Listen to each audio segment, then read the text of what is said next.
पिछले एपिसोड में हमने देखा था कि शियाचन के पास किंग राव नाम की एक लड़की आ गई होती है जिसके पास ऐसी पावर थी कि वो किसी को भी जो वो चाहे वो दिखा सकती है। उसे ने जियान मिंग को भी अपने कब्जे में कैद करके रखा था। शियाचन किंग राव का पीछा करने की कोशिश करता है लेकिन किंग राव ने अपनी पावर का इस्तेमाल करते हुए काफी सारे अजीबोगरीब विजन वगैरह जो थे वो शियाचन को दिखाना शुरू कर देती है। इस वजह से शियाचन कंफ्यूज हो जाता है कि सच्चाई क्या है और झूठ क्या है। वो जितना किंग राव के साथ लड़ने की कोशिश कर रहा था उतना ही वो उसके इल्यूजन वगैरह में घिरते जा रहा होता है। इस वजह से वो जियान मिंग को नहीं बचा पाता, जिसके बाद यहाँ से ये एपिसोड शुरू होता है। तो इस एपिसोड की शुरुआत में शियाचन आगे बढ़ते हुए किसी अलग ही जगह पर आ चुका था, जो जगह बहुत ही ज्यादा खतरनाक लग रही होती है। वहां आने के बाद शियाचन खुद में कह रहा होता है, यहाँ का ऑरा तो मुझे बहुत ही ज्यादा अजीब महसूस हो रहा है। ऐसा लग रहा है कि यहाँ पर कुछ मॉन्स्टर वगैरह रहते होंगे। साथ ही उसे वहाँ पर कई सारे पेड़ जो होते हैं उन सभी के ऊपर पेपर लटके हुए दिखाई देते हैं जिनके ऊपर कुछ लिखा हुआ था। उन सभी चीजों को देखकर शियाचन कह रहा होता है, ये काफी बड़ी अजीब जगह है, लेकिन यहाँ पर कौन रहता होगा जो यहाँ पर पेपर वगैरह पे लिखकर उन्हें टांग रहा है। इसलिए वो उस बंदे का पीछा करने के लिए आगे बढ़ना शुरू कर देता है कि यहाँ पर असल में रहता कौन है। तब आगे बढ़ते हुए उसे एक जगह पर एक बंदा ऐसे ही पेपर के ऊपर कुछ लिखते हुए दिखाई देता है। उसी के साथ वहाँ पर जियान मिंग भी बेहोश पड़ी थी। ये देखकर तो शियाचन हैरान रह जाता है कि जियान मिंग तो इसके पास है। तब शियाचन को देखकर वो बंदा जिसका नाम गीलाओ था वो शियाचन से कहने लगता है, ओ मिस्टर, तुम्हें मेरी कॉलीग्राफी कैसी लगी जो मैं यहाँ पर पेपर पे वगैरह पे पोयम जैसी चीजें लिख रहा हूँ, तुम्हें ये अच्छा नहीं लग रहा क्या? शियाचन कहता है, देखो मुझे कॉलीग्राफी में ना उतनी कुछ खास जानकारी तो बिल्कुल भी नहीं है, लेकिन तुम्हारी जो कॉलीग्राफी है उसे देखकर मुझे ऐसा लग रहा है कि ये कुछ ज्यादा ही ओल्ड फैशन है। पुराने जमाने के लोग ऐसा लिखा करते थे, देखो कितना सादा तरीके से लिखा हुआ है। मुझे तो ये बिल्कुल बकवास लगा, मैंने इससे घटिया चीज अपनी लाइफ में पहले कभी नहीं देखी थी। तब ये सुनकर गीलाओ जो होता है वो शियाचन से कह रहा था, मुझे ना असल में तुम्हारे बारे में काफी कुछ चीजें पता चली है कि तुमने किंग राव को हराया, ऐसे ही दुआन को भी हरा दिया और भी कई सारे पावरफुल लोगों की तुमने जान ली है, वो भी कुछ ही दिनों के अंदर। तो तुम्हें पता है मैं असल में तुमसे ही मिलना चाहता था ताकि देख सकूं कि असल में तुम्हारे मास्क के पीछे जो है वो किसका है, जरा मैं भी तो देखूं कि इतना पावरफुल बंदा आखिर कहाँ से आ गया। जिस पर शियाचन कह रहा होता है, वैसे तो किसी ने मेरा चेहरा देखा नहीं, लेकिन जो मेरा चेहरा देख लेता है वो कभी जिंदा बचने के लायक ही नहीं रहता, मैं उसकी जान ले लेता हूँ। क्या तुम अपनी जान गंवाना चाहते हो? मुझे लगता है ना कि तुम यहाँ पर डिवाइन स्वॉर्ड एज सेक्स से आए हो। क्यों, मैं सही कह रहा हूँ ना? क्योंकि वहाँ के लोगों के पास भी कॉलीग्राफी करने का ही ऐसा ही टैलेंट होता है। जिस पर गीलाओ कह रहा होता है, तुम्हारे सोचने का तरीका तो बहुत ही कमाल का है, तुमने तो मेरे बारे में कुछ चीजें अच्छे से जान ली है, लेकिन तुम्हें क्या लगता है कि किंग राव और बाकियों को हराने के बाद तुम मुझे भी उतनी ही आसानी के साथ हरा दोगे? ऐसा नहीं होने वाला। शियाचन कहता है, भाई कुछ तो शर्म कर ले, मैं अभी एक लड़की को पीट कर आया हूँ। जब मैं लड़कियों पे दया नहीं दिखाता तो लड़कों पे तो क्या ही दया दिखाऊंगा। ठीक है, अगर तुझे इतनी ज्यादा गर्मी लगी तो आ इधर आ, मैं तुझे ठंडा कर देता हूँ। जो सुनकर तो गीला को बहुत ही ज्यादा गुस्सा आ चुका था। वो शियाचन से क्या होता है, अपनी जुबान संभाल के बात कर बच्चे, वरना तेरे लिए अच्छा नहीं होगा। जिसके बाद उसने वहां पर अपनी स्वॉर्ड को बाहर निकालते हुए एक बहुत ही ज्यादा खतरनाक अटैक शियाचन के ऊपर ही कर दिया था। लेकिन शियाचन यहाँ पर इस अटैक से बच जाता है। गीलाओ कह रहा होता है, मैंने तो सोचा था कि मैं तुझे भी यहाँ पर कॉलीग्राफी सिखाऊंगा, लेकिन तू तो सीखने को तैयार ही नहीं। तो ठीक है, अब मुझे तेरी कोई जरूरत नहीं है। इसलिए वो अपने ब्रश के साथ ही शियाचन के ऊपर अटैक कर रहा होता है। उसका ब्रश भी किसी स्वॉर्ड से कम नहीं था। शियाचन बड़ी मुश्किल के साथ उसके सभी अटैक से बचने की कोशिश कर रहा था। वो वहाँ पर गीलाओ से कह रहा होता है, तेरी ये कॉलीग्राफी आर्ट जो है वो ब्रश से इस तरह से चल रही है जैसा लग रहा है कि तू स्वॉर्ड चला रहा है। बड़ी खतरनाक तेरी कॉलीग्राफी है, ये कॉलीग्राफी कम स्वॉर्डमैनशिप ज्यादा लग रही है। जिस पर गीलाओ कह रहा होता है, अभी तो तूने कुछ देखा ही कहाँ है, कॉलीग्राफी करना बहुत ही खास टैलेंट होता है, लेकिन अफसोस की तो देखने के लिए बचेगा ही नहीं। जिसके बाद वो दोबारा से शियाचन के ऊपर अटैक कर रहा होता है। शियाचन खुद में कह रहा था, मुझे जल्दी से इससे पीछे छुड़ाकर जियान मिंग को बचाना होगा। इसलिए जैसे जैसे उसे मौका मिल रहा था वो भी मौके का फायदा उठाते हुए गीलाओ के ऊपर अटैक करते जा रहा होता है। जिसके बाद देखते ही देखते शियाचन ने वहां पर अपने डीमन हैंड को बाहर निकाल लिया था, जिसका इस्तेमाल करते हुए वो गीलाओ के ऊपर अटैक करने की कोशिश कर रहा होता है। लेकिन वो इस अटैक से तो बच जाता है, लेकिन इस वजह से गीलाओ का ब्रश टूट चुका था जिसकी मदद से वो कॉलीग्राफी करता था। ये देखा गीलाओ शियाचन से कह रहा होता है, तूने बहुत बड़ी गलती कर दी मेरा ब्रश तोड़कर। ब्रश से मैं अटैक कर रहा था तो वो अटैक थोड़े कम भी थे, लेकिन अब मैं यहाँ पर अपनी स्वॉर्ड निकालने वाला हूँ, इसके अटैक से तो तू मर ही जाएगा, तूने खुद अपनी मौत को दावत दे दी है, तो चल अब मरने के लिए तैयार हो जा। वो वहाँ पर अपनी स्वॉर्ड को बाहर निकालते हुए कई सारी क्लोन टेक्निक का इस्तेमाल करता है, जिस वजह से बहुत सारे क्लोन वहाँ पर शियाओ चैन को घेर लेते हैं। शियाओ चैन बिल्कुल कंफ्यूज हो चुका था कि आखिर ये बुढ़ाऊ किस तरीके का आदमी है, इसके पास तो कितनी सारी खास खास टेक्निक है। सारे के सारे क्लोन एक साथ शियाओ चैन के ऊपर अटैक करने के लिए आ जाते हैं, लेकिन शियाओ चैन वहाँ पर अपना शील्ड बनाते हुए उन सभी को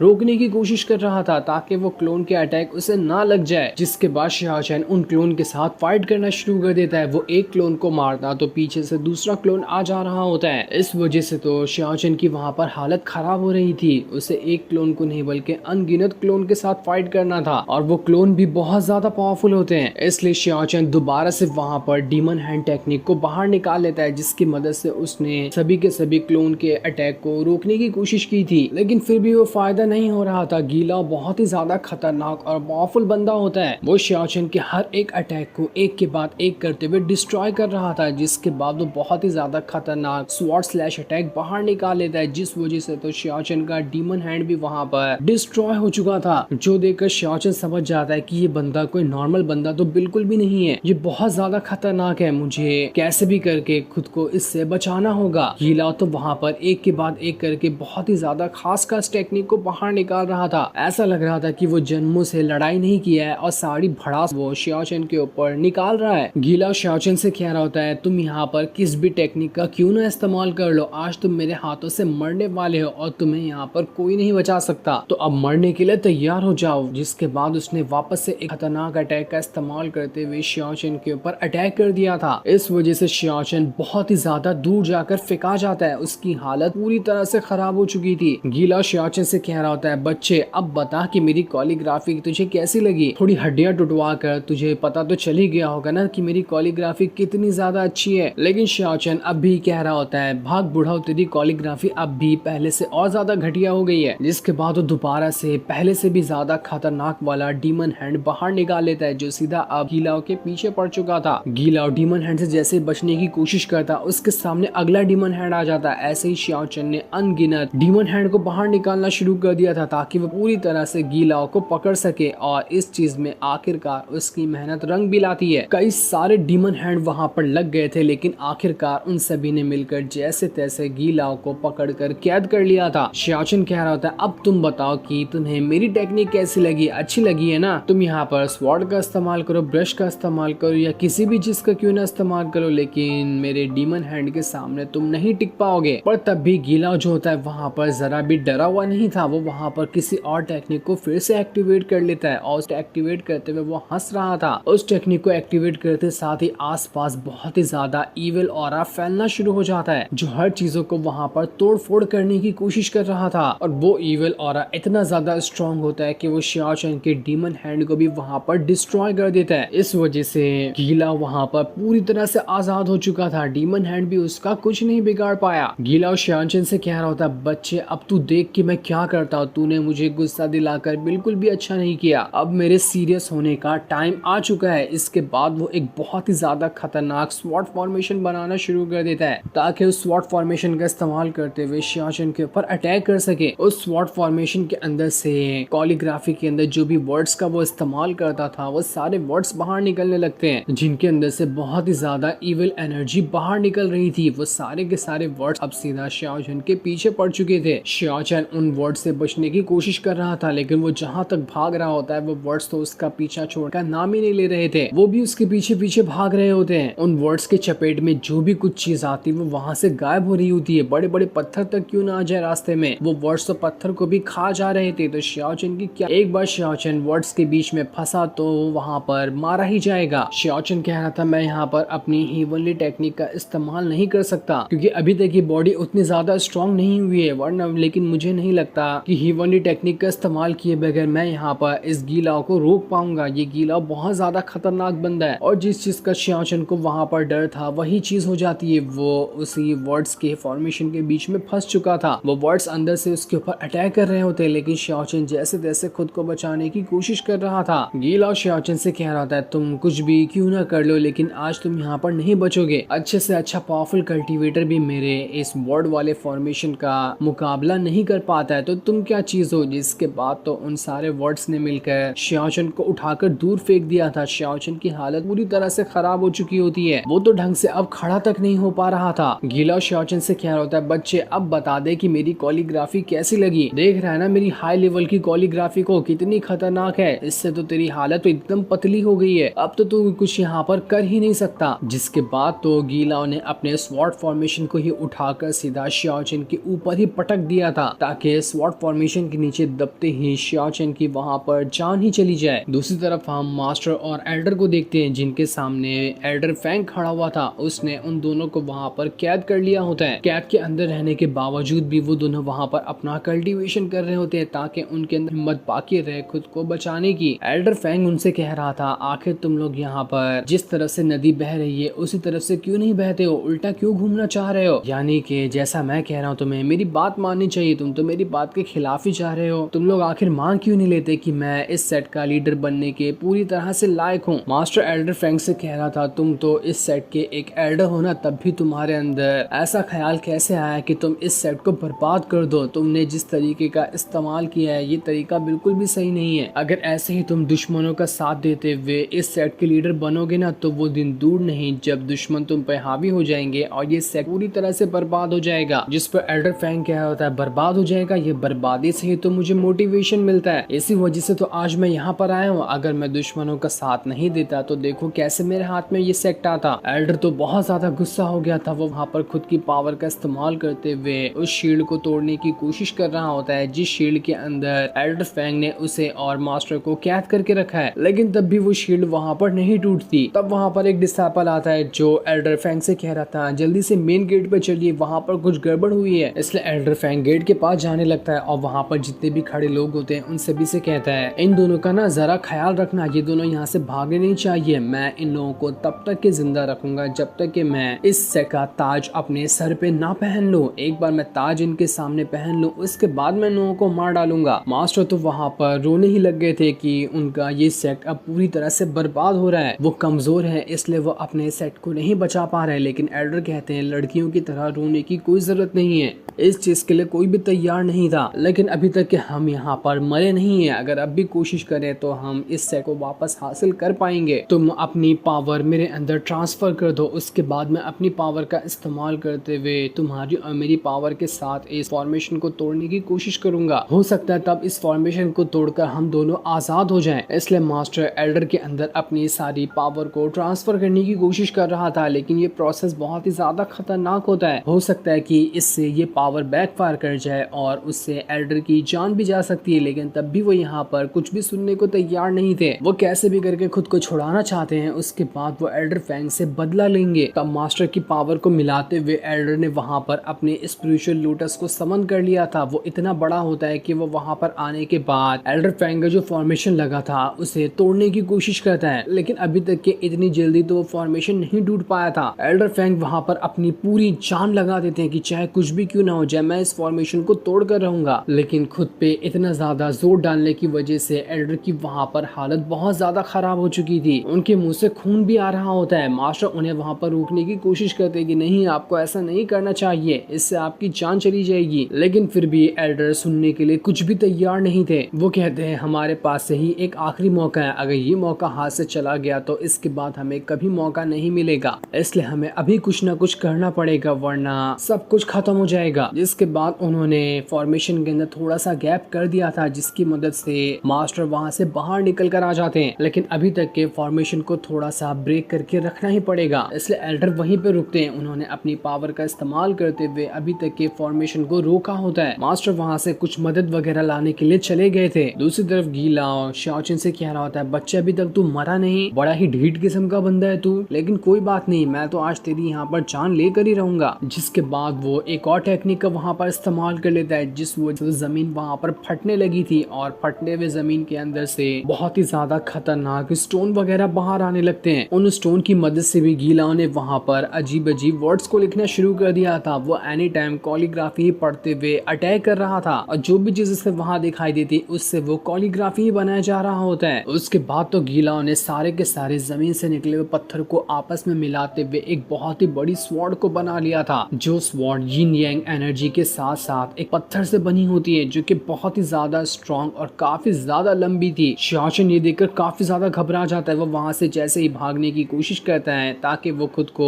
उस स्वॉर्ड से बचा सके, लेकिन तभी स्वॉर्ड ने एक बहुत ही खतरनाक अटैक शियाचन के ऊपर करते हुए उसे दूर फेंक दिया था। शियाचन की यहाँ पर हालत पूरी तरह से खराब हो गई होती है। उसके भी मुंह से बहुत ज्यादा खून आने लग गया था, लेकिन वो स्वॉर्ड तो उसका पीछा छोड़ने का नाम ही नहीं ले रही थी। जहाँ जहाँ शियाचन जा रहा होता है, गीला अपनी पत्थर वाली स्वॉर्ड की मदद से उसके ऊपर अटैक पे अटैक करते जा रहा था। जल्दी अगर शियाचन ने कुछ नहीं किया तो वो यहाँ पर सच में मारा जाएगा। उसके पास पावर तो है लेकिन बॉडी इतनी मजबूत नहीं कि वो अपनी हेवनली टेक्निक वगैरह का इस्तेमाल कर सके। शियाचन बिल्कुल अधमरा हो चुका था, लेकिन तब उसकी नजर जानमिंग पे पड़ जाती है। जैसे वो उसे बेहोश देखता है, वो अपनी हिम्मत को वापस से जुटाना शुरू कर देता है कि नहीं, कुछ भी क्यों ना हो जाए, मैं जानमिंग को ऐसे नहीं छोड़ सकता, मुझे उसे बचाना ही होगा। तब जैसे ही पत्थर वाली स्वॉर्ड एक और अटैक शियाचन पे करने वाली होती है, शियाचन दोबारा से अपने डीमन हैंड को बाहर निकालते हुए इतना खतरनाक अटैक उस पत्थर की स्वॉर्ड पे कर देता है कि वो पत्थर की स्वॉर्ड वहां पर चकनाचूर हो जाती है। लेकिन बेचारे की किस्मत खराब, पत्थर टूटने के बाद 1 सेकंड के अंदर ही गीलाओ ने अपनी स्वॉर्ड को दोबारा से जोड़ लिया था। तब ये देखकर शियाचन खुद को अपने डीमन हैंड के अंदर ही छुपा लेता है ताकि जितने भी अटैक हो रहे हैं उसका उस पे असर ना हो। शियाचन स्पिरिचुअल वर्ल्ड में आने के बाद कह रहा होता है, चाहे कुछ भी क्यों ना हो जाए, मुझे यहाँ पर कल्टीवेशन करते हुए अपनी पावर बढ़ानी होगी, वरना मैं इस तरह से तो बिल्कुल भी इस गीलाओ का मुकाबला नहीं कर पाऊंगा। वो वहाँ पर बहुत सारी टेक्निक देख रहा होता है जिसकी मदद से उसकी पावर भी बढ़ेगी और वो उन टेक्निक का इस्तेमाल करते हुए गीलाओ को हराने की कोशिश करेगा। उधर गीलाओ तो रुकने के लिए तैयार ही नहीं था। वो अपनी पत्थर की स्वॉर्ड को बार बार डीमन हैंड के ऊपर फेंक रहा होता है, जिस वजह से तो काफी ज्यादा डीमन हैंड भी लेकिन जितना ही स्पिरिचुअल वर्ल्ड टूटता है वो अपने आप ही वहाँ पर खुद को रिकवर करना शुरू कर देता है। ये देखकर तो शियाचन भी हैरान था कि ये कैसे हुआ। तब उसे वहाँ पर एक छोटी सी ऑरा से बनी हुई फिगर दिखाई देती है। उसे देखकर शियाचन कह रहा होता है, अरे वाह, ये अर्थ वाले शियाचन के पास तो सुपर नेचुरल लाइफ पावर थी, ये तो बहुत ही ज्यादा खतरनाक मानी जाती है। मुझे नहीं पता था कि इस अर्थ वाले लूजर शियाचन के पास भी इतनी खास टेक्निक होगी, ये तो बढ़िया है। इसका इस्तेमाल करते तो मैं कुछ खास अटैक इस गीलाओ के ऊपर कर सकता हूँ और जितनी भी